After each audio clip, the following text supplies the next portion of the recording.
Hello सांग मैंने केमिति अछंती आशा करछे समस्ते बहुत भलरे थिबे। आपण समस्त को मो तरफ जय गुरु ठाकुर डाकुचे आपण भलरे रुहतु सुस्थ रुहतु आपणकर पूरा दिनटी मंगलमय हो आउ भलरे भलरे कटि जाओ।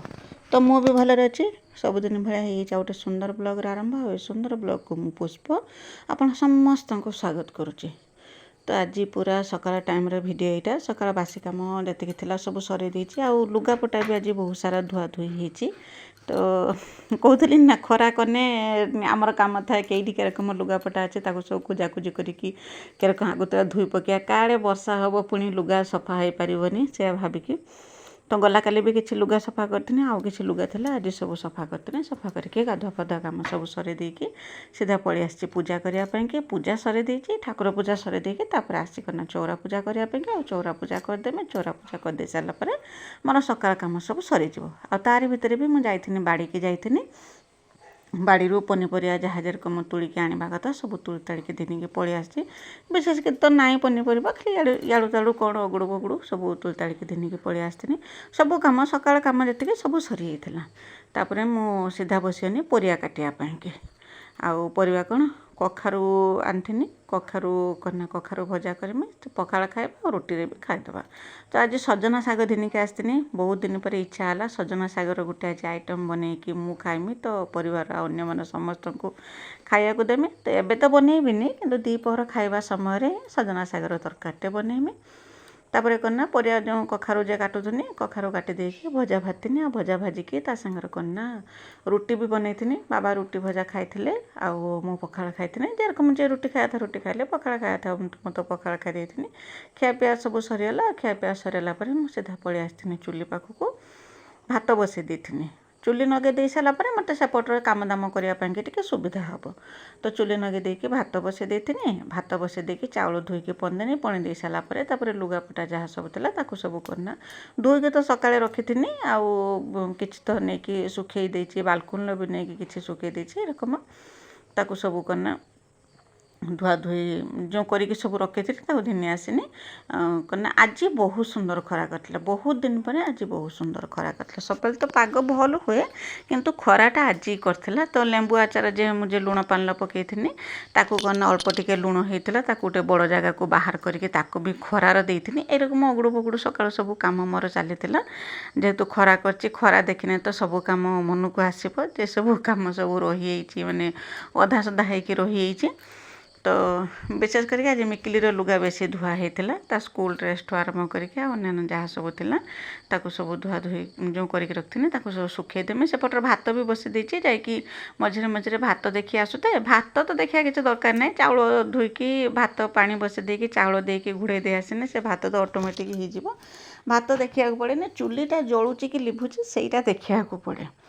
तो जाकि मझे मझे चुली की भी देखिकी आसुथुनी आउपटर कम भी नागिथी तो बासन भी सब पड़ा बासन कुसन सब धोईमी आउे करना बोतल सब पानी भरमी यही रकम कम जो जे सब कम सब रही था भात बसई दे सारापर से सब कम करमी आ दीपर रोषे की भी परियापत्र कटाकटी सब करमी ये रकम कम मोर चलती आबे टीएल मुड़ी तो कम माने कम कर किसी असुविधा होना बोतल भी बहुत शीघ्र पानी भरी हो तो बासन कुसन धुआ धुए बहुत शीघ्र शीघ्र हो किसी असुविधा भी मत होना।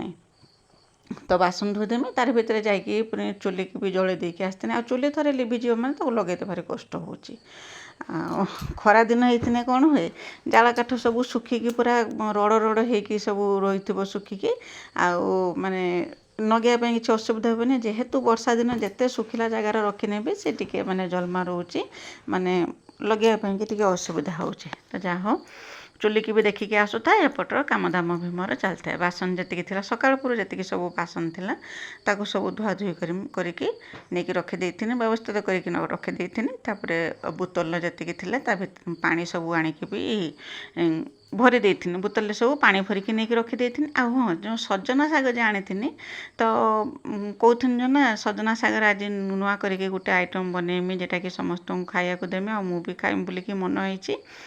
ତ ସଜନା ଶାଗ ପାଇଁକି ଆଜି ଶାଗ ମୁଗ ତରକାରୀ କରିମି। ତ ସେଇଥିପାଇଁକି ମୁଁ କନା ତାରି ଭିତରେ ବି ଯାଇକି ଯେଉଁ ବାସନଟା ଧୋଇ ଦେଇ ସାରିକି ଯାଇକି ମୁଗ ଡାଲିକି ଭାଜିଥିନି। ଭାଜିକି ତାକୁ ବି କଡ଼େଇରେ ଗ୍ୟାସ୍ରେ ବସେଇ ଦେଇ ଆସିଥିନି। ଏଇରକମ ମାନେ କାମ ନାହିଁ ମାନେ କହିନେ ହବନି, ତାରି ଭିତରୁ କାମ ଗୋଟେ ଗୋଟେ ବି ବାହାରି ଆସେ। ଖାଲି ରନ୍ଧାବଢ଼ା କାମ ଯେ ଆମେ ଗୃହିଣୀମାନେ ଯେ ଖାଲି ରନ୍ଧାବଢ଼ା କାମରେ ସୀମିତ ରହୁ ସେଇଟା ନୁହେଁ। ତା ସାଙ୍ଗରେ ବହୁତ ସାରା କାମ ଥାଏ ମଝିରେ ମଝିରେ ରନ୍ଧାବଢ଼ା ଭିତରେ ବି, ଆଉ ବହୁତ ସାରା କାମ ବି ତାରି ଭିତରେ କରିବାକୁ ପଡ଼ିଥାଏ। କିଛି ତ ମାନେ ସବୁ କିଛି ତ ସେୟାର କରିବା ମୁସ୍କିଲ ମାନେ ସମ୍ଭବ ହେଇପାରେନି। ଆଉ ଯେତିକି ସମ୍ଭବ ହୁଏ ସେତିକି ମୁଁ ଆପଣଙ୍କ ସାଙ୍ଗରେ ସେୟାର କରେ। ତ ଡାଲିକି ବି ବସେଇ ଦେଇ ଆସିଥିନି। ଡାଲିକି ବି ଯାଇକି ମଝିରେ ମଝିରେ ଦେଖୁଥିନି। ଏଇରକମ କାମ ମୋର ଚାଲିଥିଲା ଏପଟ ସେପଟ। ଏଠି ଚୁଲିରେ ଭାତ ବସିଥିଲା ଯେଉଁ ତାକୁ ବି ଲକ୍ଷ୍ୟ କରୁଥିନି, ସେପଟରେ ଗ୍ୟାସ୍ରେ ଡାଲି ଯେ ବସିଥିଲା ତାକୁ ବି ଲକ୍ଷ୍ୟ କରୁଥିନି। ଆଉ ତାରି ଭିତରେ କନା ଡାଲିଟା ବସେଇ ଦେଇକି ମୁଁ ଘୋଡ଼େଇ ଦେଇଥିନି। ତ ସେ କ'ଣ କଲା ନା ଉତୁରି ପଡ଼ିକି ଯାଇକି ଗ୍ୟାସ୍ ଲିଭିଯାଇଥିଲା। ତ ଦୌଡ଼ିକି ଯାଇକି ଗ୍ୟାସ୍ଟା ପୁଣି ନଗେଇଥିନି। ନଗେଇକି ମାନେ ପୁରା ଲିଭିଥିଲାନି, ମାନେ ପାଣି ସବୁ ବୋହି ପଡ଼ିଥିଲା। ତ ଯାଇକି ତାକୁ ନଗେଇଥିନି। ନଗେଇକି ସେପଟେ ଡାଲି ବି ସିଝି ଯାଇଥିଲା। ଏତେ ସବୁ କାମ ସରି ସାରିଲା ପରେ ତାପରେ କନା ମୁଁ ପଳେଇ ଆସିଥିନି ହେଉଛି ଭାତ ଦେଖିବା ପାଇଁକି। ଦେଖିବାକୁ ଭାତ ହେଇଥିଲାନି, ଭାବିନି ଭାତ ହେଇଥିବ।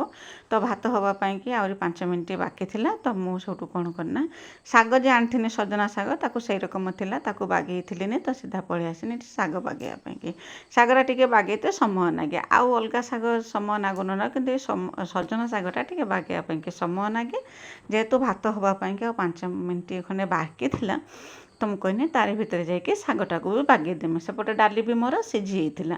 ଯେତେବେଳେ ମୁଁ ଶାଗ ବାଗେଇବା ପାଇଁକି ଆସିଥିନି, ସେତେବେଳେ ଡାଲି ଯେ ବସେଇ ଦେଇଥିନି ଗ୍ୟାସ୍ର, ଡାଲି ବି ମୋର ସିଝି ଯାଇଥିଲା। ଆଉ ଡାଲିକି ବନ୍ଦ କରିଦେଇକି ମୁଁ ପଳେଇ ଆସିନି କ'ଣ ନା ଏଠି ଶାଗ ବାଗେଇବା ପାଇଁକି। ଶାଗକୁ ବାଗେଇ ଦେଇଥିନି। ଆଉ ଶାଗକୁ ବାଗେଇ ଦେଇକି ରଖିଦେଇକି ମୁଁ ସିଧା ପଳେଇଥିନି ଚୁଲି ପାଖକୁ। ନହେଲେ କ'ଣ ନା ଭାତଟା କଅଁଳି ଯିବ, ଖାଇବା ପାଇଁକି ଭଲ ଲାଗିବନି। ତ ଭାତ ଗାଳି ଦେଇଥିନି। ଭାତ ଗାଳି ଦେଇ ସାରିକି ତାପରେ କ'ଣ ନା ମୁଁ ସିଧା ଯାଇକି ଯେଉଁ ଶାଗ ମୁଗ ଯେ ବନେଇମି ତା ପାଇଁକି ଯାହା ସବୁ ମସଲା ଦରକାର ଥିଲା ତାକୁ ସବୁ ରେଡ଼ି କରିମି। ପିଆଜ କାଟିମି, ରସୁଣ ଛେଚିମି, ଯାହା ସବୁ ମାନେ ଦରକାର ତାକୁ ସବୁ ରେଡ଼ି କରିକି ଧିନିକି ଚୁଲି ପାଖକୁ ଆସିମି।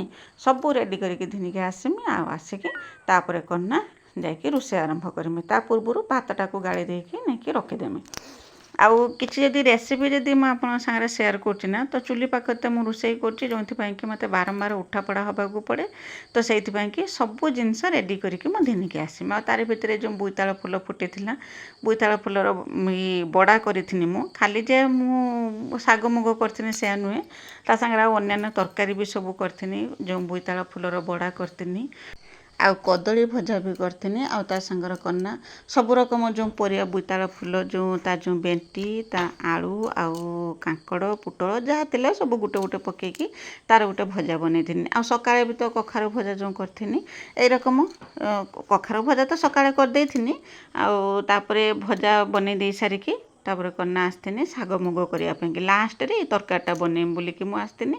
ବୋଇତାଳ ଫୁଲ ବଡ଼ା ବି, ଭଜା ବି, କଦଳୀ ଭଜା ବି ସବୁ ମୋର ରେଡ଼ି ହେଇଥିଲା। ତ ତାପରେ କଡ଼େଇ ବସେଇ ଦେଇଥିନି। ଦେଖିବ ଯେଉଁ ବୋଇତାଳ ଫୁଲ ବଡ଼ା କନେ ନା କଡ଼େଇଟା ଆମର ପୋଡ଼ିଯାଏ, ତେଲ ପୋଡ଼ିଯାଏ, ତ କଡ଼େଇରେ ସବୁ ଲାଗିଯାଏ। ତ ତାକୁ ଟିକେ ଇଗ୍ନୋର କରିବେ।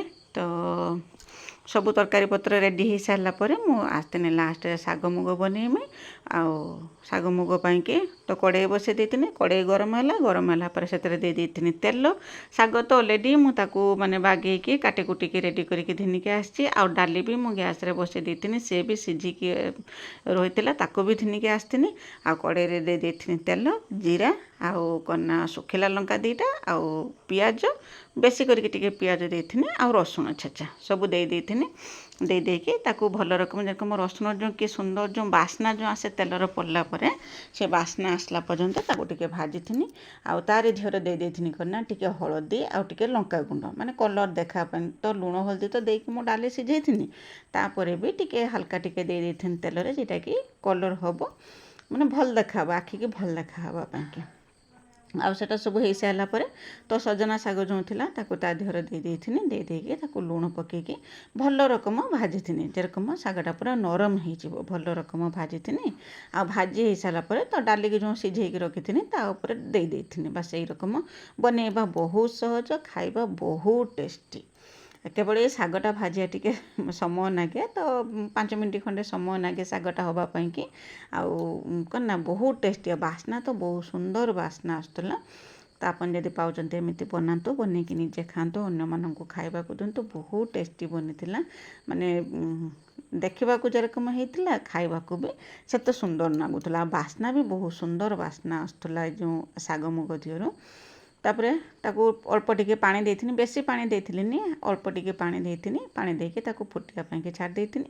ଆଉ ସେ ଫୁଟି ସାରିଲା ପରେ ତାପରେ ତାକୁ କନା ବାହାର କରିଦେଇଥିନି। ବାସ୍ ରେଡ଼ି ହେଇଗଲା ଆମର ଶାଗ ମୁଗ। ଆଉ ଆଜି ବି ମୁଁ ଯାହା ବି ସବୁ ତରକାରୀ କରିଥିନି ସବୁ ଆମ ବାଡ଼ି ପରିବାରୁ ହିଁ ହେଇଥିଲା। ଯେରକମ ସଜନା ଶାଗ ତ ଆମ ବାଡ଼ିର, ଆଉ କଖାରୁ ଭଜା ବି କରିଥିନି ସେଟା ବି ବାଡ଼ି ପରିବା, କଖାରୁ ବୋଇତାଳୁ ଫୁଲ ବଡ଼ା ସେଟା ବି ଆମ ବାଡ଼ିର, କଦଳୀ ଯେଉଁ ଭଜା କରିଥିନି ସେଟା ବି ଆମ ବାଡ଼ିର, ସବୁ ଆମ ବାଡ଼ିର। ତାପରେ ଏଇ ଯେଉଁ ବୋଇତାଳୁ ଫୁଲ ବେଣ୍ଟି, କୁନ୍ଦୁରି, ଆଳୁ ଏସବୁ ସବୁ ପ୍ରାୟ ପୁରା ଗାଉଁଲି ଖାଦ୍ୟ ସବୁ, ଯେଉଁଟାକି ବାଡ଼ି ଘରୁ ମିଳୁଥାଏ ସେଇ ରକମ ଖାଦ୍ୟରେ ଆଜି ରୋଷେଇ କରିଥିଲି। ତ କେମିତି ଲାଗୁଛି ମୋତେ କମେଣ୍ଟ କରିକି ଜଣେଇବେ। ଆଉ ୟା ପରେ ମୁଁ ଆଉ କିଛି ଖିଆପିଆ ସରିଲା ପରେ ମୁଁ ଆଉ କିଛି ଭିଡ଼ିଓ ବନେଇଥିଲିନି। ତ ଆଶା କରୁଛି ମୋ ଭିଡ଼ିଓଟି ଆପଣଙ୍କୁ ପସନ୍ଦ ଆସିଥିବ। ଯଦି ପସନ୍ଦ ଆସିଥିବ ଚ୍ୟାନେଲକୁ ସବସ୍କ୍ରାଇବ୍ କରିକି ଭିଡ଼ିଓକୁ ଲାଇକ୍ ଟିକେ କରିଦେବା। କମେଣ୍ଟ ଲେଖିବା ପାଇଁ ବିଲକୁଲ ବି ଭୁଲିବେନି। ଗଲା ଭିଡ଼ିଓରେ ବିଜୟଲକ୍ଷ୍ମୀ ଅପା, ବିଜୟଲକ୍ଷ୍ମୀ ଦିଦି, ସ୍ନେହଲତା ଦିଦି ବହୁତ ସୁନ୍ଦର କମେଣ୍ଟ ଲେଖିଛନ୍ତି। ସମସ୍ତଙ୍କୁ ମୋ ତରଫରୁ ବହୁତ ବହୁତ ଧନ୍ୟବାଦ। ତ ସମସ୍ତଙ୍କୁ ଦେଇଥିଲି ଖାଇବାକୁ, ଖାସ୍ କରି ବାବାଙ୍କୁ ତ ବହୁତ ପସନ୍ଦ ଆସିଲା ଶାଗ ମୁଗ। ଆଉ ତାପରେ ସମସ୍ତଙ୍କୁ ଦେଇ ସାରିଲା ପରେ ମୁଁ ଆଣିଥିଲି ଖାଇବା ପାଇଁକି। ତ ଆଜି ପାଇଁ ରହୁଛି, ବାଏ ବାଏ, ଜୟ ଗୁରୁ।